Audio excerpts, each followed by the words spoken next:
The theme of our meeting today is indeed timely. We, as teachers of the English language, have invited ourselves to consider getting back to basics. But, as we know, there is hardly agreement among us about what is basic to the teaching of our language. Nevertheless, there has developed among us a feeling that we as teachers have gone astray, and we have gathered here to examine what is really basic. I, for one, am quite pleased to respond to that question, and I will tell you why. 2 years ago, I was terminated by the small college at which I had been director of freshman writing for 5 years because I did not hold a PhD degree. That gave me the chance to return to the real world. I now have the title of senior planner for my employer, but I continue to teach basic English 1 evening a week to bank employees. It is from this real-life perspective that I present to you today my design for getting back to basics. I think it is right on this occasion to reconsider some famous American persons and words to rediscover what basic reminders they have for us. Let us begin with a bit of Benjamin Franklin in an excellent piece of writing of his, where he reveals some very significant things about the ability to write. He tells us, first of all, how his own ability to write was in large part responsible for his advancement in the world. In Franklin's words, as prose writing has been of great use to me in the course of my life and was a principal means of my advancement, I shall tell you how I acquired what little ability I have in that way. He also says, with simple significance, I sat down to put my arguments in writing, and this was to teach me method in the arrangement of thoughts. Further on, he shares with us an event in his life that again emphasizes the benefit he gained from being able to write. Our debates possessed me so fully on the subject that I wrote and printed a pamphlet on it entitled The Nature and Necessity of a Paper Currency. It was well received by the common people in general, but the rich man disliked it, for it increased the clamor for more money. And they, happening to have no writers among them that were able to answer it, their opposition slackened, and the point was carried by a majority in the House.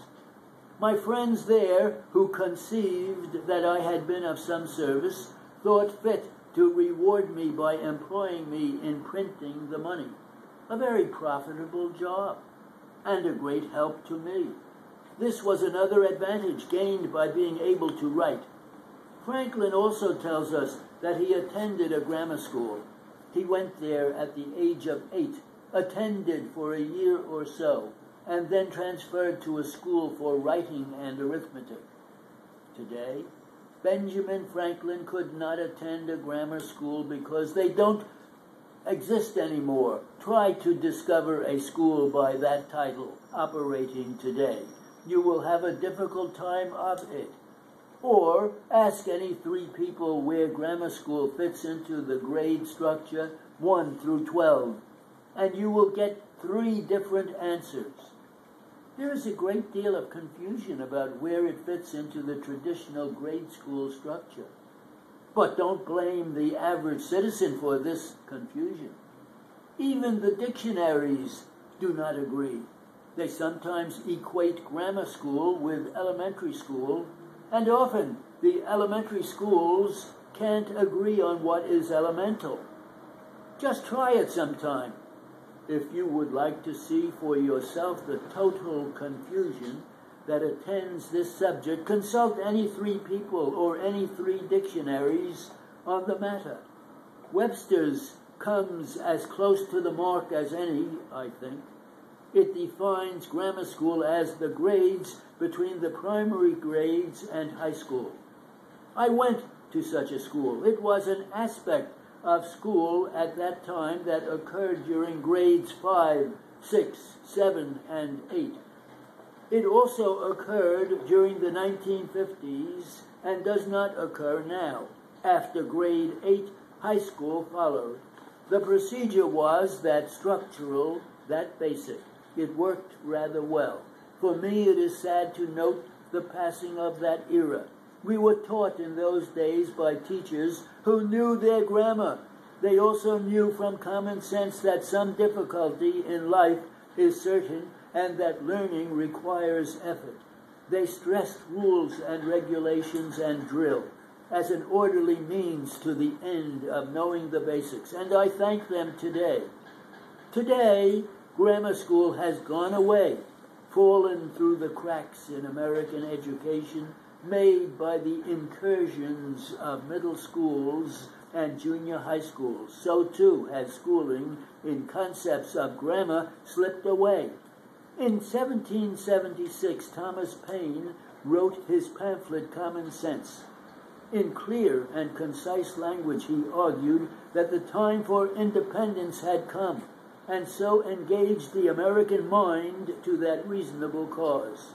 But in recent years, far from common sense, we have been hearing utter nonsense from some educators about the right of students to their own language. Such nonsense is the prescription not for a return to the basics, but for a journey into chaos and confusion, a modern Tower of Babel.